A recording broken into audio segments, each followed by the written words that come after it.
For decades, Canada's skies have echoed with American engines, symbols of alliance, loyalty, and power. But suddenly, that trust has cracked. In a stunning twist, Canada may be walking away from America's trillion-dollar fighter, the F-35, and turning toward an unexpected partner. Sweden, a country known for neutrality, innovation, and independence, now standing toe-to-toe with Washington's most advanced war machine. This isn't just a story about jets, it's about control, sovereignty, and the quiet rebellion brewing inside NATO's own backyard.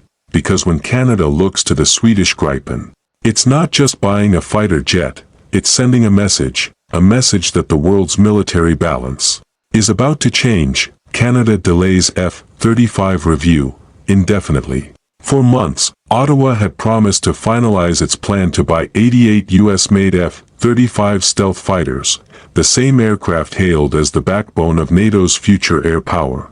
But when the deadline arrived, nothing happened. Behind the polished statements and diplomatic smiles, something had changed. The government quietly extended the review, citing rising costs, technical delays, and growing concern over dependence on US systems. In Washington, eyebrows lifted. In Stockholm, ears perked up, because while the F-35 program was bogged down by spiraling budgets and complex logistics, Sweden's Gripen fighter was gaining attention, fast, cheaper to operate, easier to maintain, and free from the strings of American export control. The Gripen suddenly looked less like a European outsider, and more like the smart alternative. For decades, Canada's skies have been patrolled by US-built jets, symbols of alliance and trust. But now, Ottawa is questioning that loyalty, testing a new path toward independence. And this single delay might just mark the beginning of a major geopolitical shift,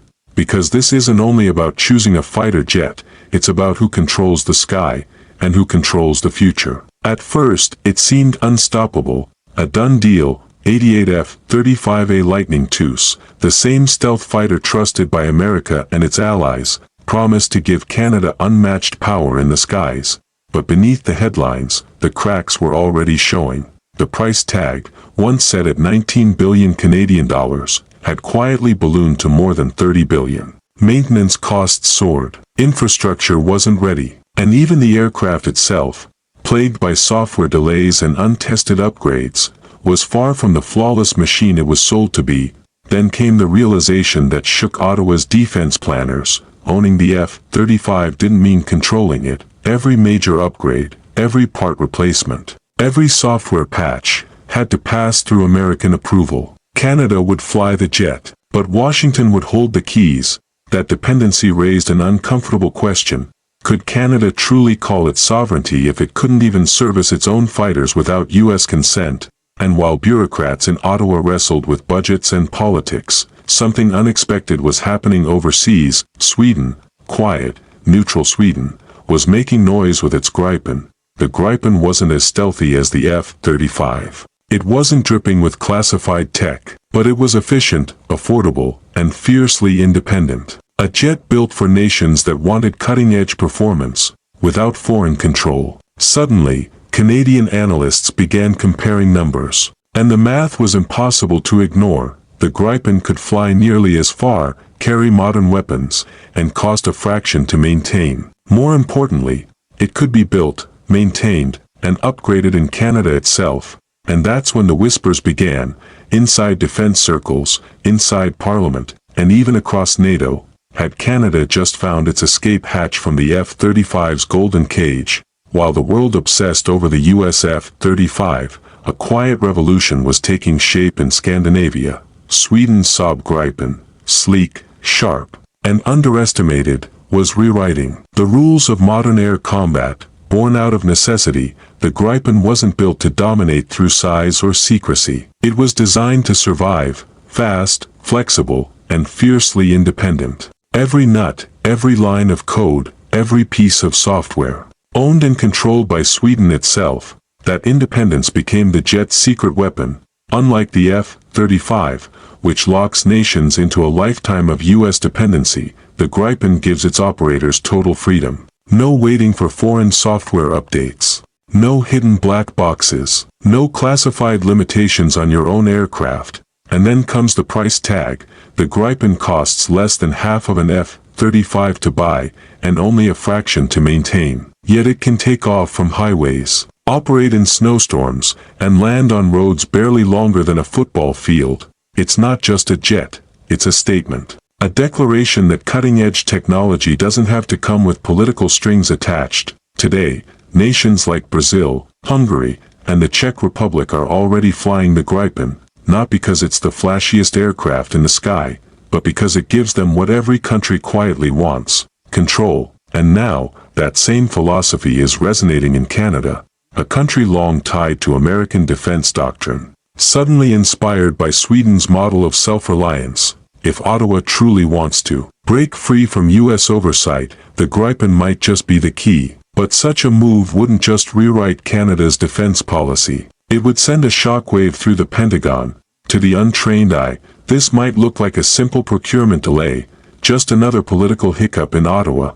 But to the U.S. defense establishment, it's something far more dangerous, a crack in the wall they've spent decades building. The F-35 isn't just an airplane, it's an empire. It ties together over a dozen nations, thousands of companies, and billions in contracts, all revolving around one hub, the United States. Every spare part, every upgrade, every maintenance cycle runs through American approval. That system keeps allies close, loyal, and dependent. And that's exactly why Canada's hesitation has sent alarm bells ringing in Washington. If a NATO nation like Canada, America's closest defense partner, begins to drift towards Sweden's Gripen, it signals something profound, that countries are starting to question U.S. dominance in the skies.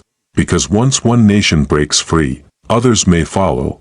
Imagine a Europe less reliant on Lockheed Martin. A NATO where Sweden's jets fly alongside France's Rafales and Europe's Typhoons. An alliance no longer orbiting around American hardware. For the U.S. military-industrial complex, that's not just a loss of business. It's a loss of control, and for Washington, control is the cornerstone of strategy. That's why Canada's silence stings. It's not defiance shouted from rooftops. It's quiet independence, whispered through a delayed decision. But make no mistake, that whisper carries across oceans. Because when America's closest ally hesitates to buy America's most advanced jet, the world starts paying attention. For Canada, this moment is more than a procurement delay. It's a crossroad. On one side lies the F-35, the most advanced, most expensive, and most American jet ever built. It offers stealth, technology, and a place in Washington's inner circle, but it also comes with dependence, and decades of maintenance costs that stretch far beyond the jet's wingspan. On the other side stands Sweden's Gripen, a symbol of freedom, efficiency, and self-reliance. A jet that costs less, flies further in national independence, and gives its operator complete control. If Canada dares to take that path, it would mark a historic break, not just from an aircraft deal, but from a defense doctrine that has shaped the nation since World War II. Critics warn that going against the U.S. could strain military cooperation and weaken interoperability within NATO. But supporters see it differently. They call it evolution, a necessary shift toward technological sovereignty, homegrown maintenance, and a truly Canadian defense identity. And Sweden, it's watching closely. For a country that built the Gripen to prove that small nations can stand tall in a world of giants, Canada's interest is validation, a sign that the future of air power might belong not to the biggest, but to the smartest. If Ottawa chooses Stockholm over Washington, it won't just buy a fighter jet, it will redefine what it means to be an ally, and what it means to be free.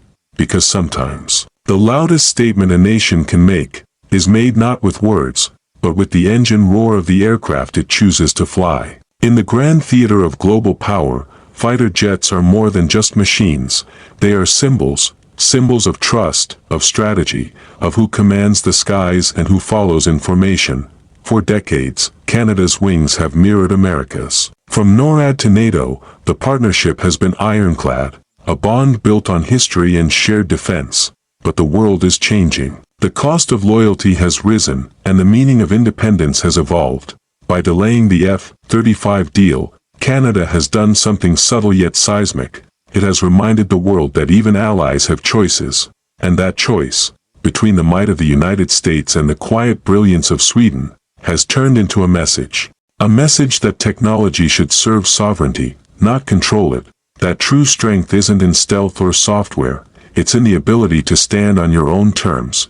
If Canada ultimately embraces the Gripen, it won't just shock Washington, it will inspire others to rethink what freedom in defense really means.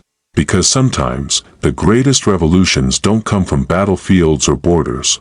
They come from the courage to say, we choose our own sky. And as Canada looks to Sweden's Gripen, the rest of the world watches, knowing this decision could redefine the balance of power for a generation to come. The question now is simple. Will Canada follow the familiar path of loyalty, or carve a new one toward independence? Only time, and the roar of the next jet to take off from Canadian soil, will tell. If you love uncovering the hidden stories behind the world's most advanced aircraft, subscribe to Jet Vortex and stay in the skies with us.